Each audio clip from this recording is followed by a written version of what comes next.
Welcome back to the channel. Today we're going to discuss the other vehicles I considered purchasing before I bought my Dodge Viper. And if you're looking for the short answer, it is everything. There was literally nothing I didn't consider. Everything was on the table. And with that said, let's get to it. For anyone new to the channel, I bought my dream car when I was 27 years old. It is a 2004 Dodge Viper SRT10. A Viper has always kind of been the bucket list car for me. That was always the target vehicle that I think I could realistically achieve. And I bought it in later 2019, so it was before the prices really got out of hand with all the COVID markups, and I paid $35,000, which is definitely the most I have ever spent on a vehicle, but it was also the most I could ever really picture myself spending on a vehicle. And with that, it bought me like the cheapest example of a Viper in the country. But the paint was really bad. It was absolutely not a looker at that point. I'll link a video below that had all the issues I had when I first bought the car. I was kind of going back and forth of, do I want to spend this much money on a car, or do I want to invest part of it and then buy like a less expensive car, or do I just want to buy a different car? Because quite frankly, $35,000 gets you a lot of different things, and that is a very healthy budget for a used car, specifically if you're just looking for like a summer toy, which is what I was looking for. And for anyone who doesn't know me personally, which is most of my subscribers except for like my 3 friends who happen to watch my channel. Oh, hey guys, what's up? I am not just like a Viper guy or a sports car guy. I am kind of a gearhead in general, so I appreciate pretty much anything with a motor or wheels as long as it's fun. Now, I want to note real quick that that's the most that I was really looking to spend because that's what I could comfortably afford. On paper, the bank approved me for something ridiculous, like $60,000 or $70,000, some amount that I could never justify in my life spending. Well, hopefully one day I can justify it, but I definitely cannot justify it now. I could not justify it at that time when I was buying the Viper. But I had the flexibility that I was looking at all price points, and I really was more dictated by what I liked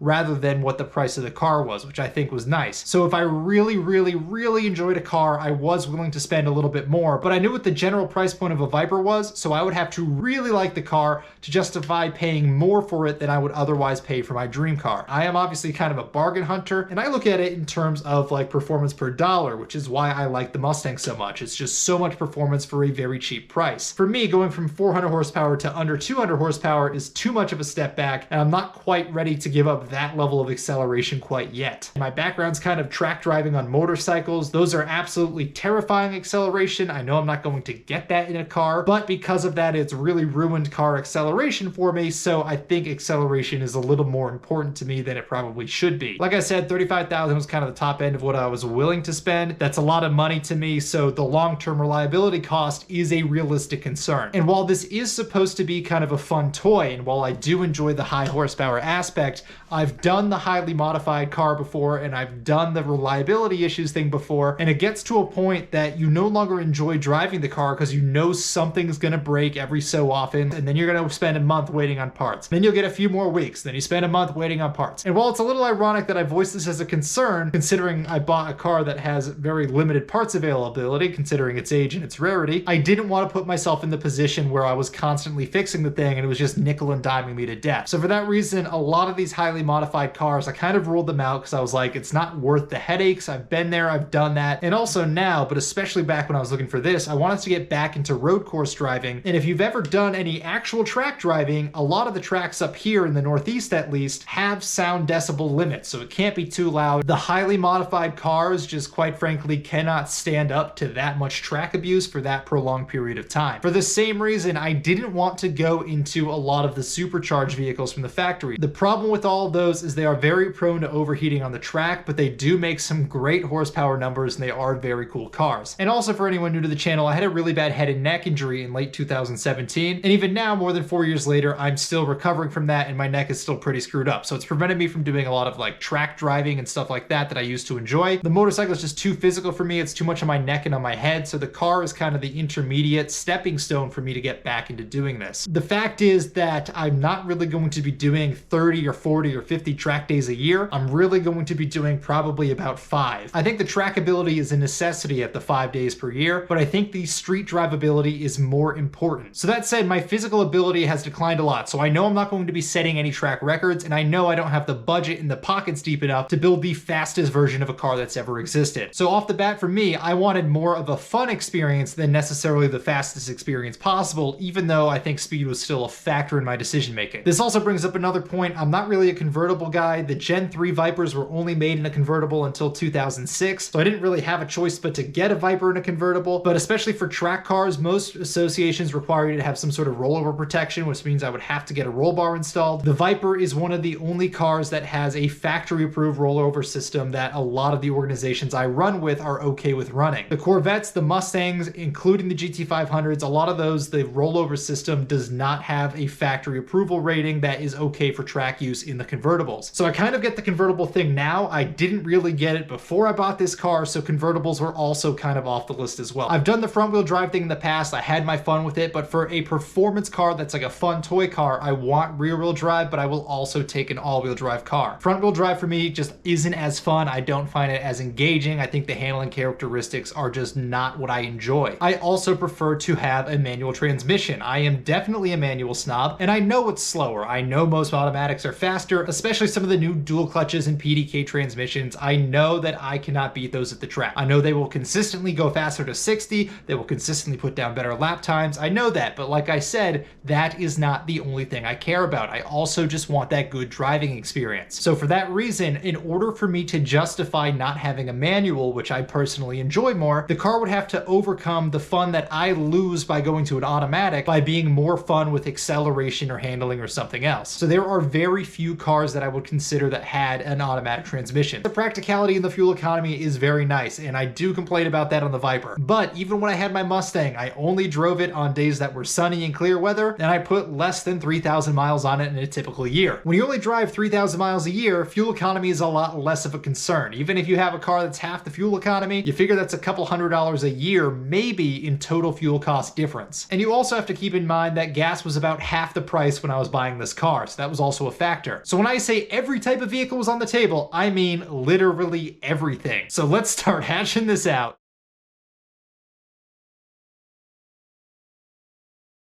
Oh, hey guys, what's up? Oh, that's gonna look so stupid.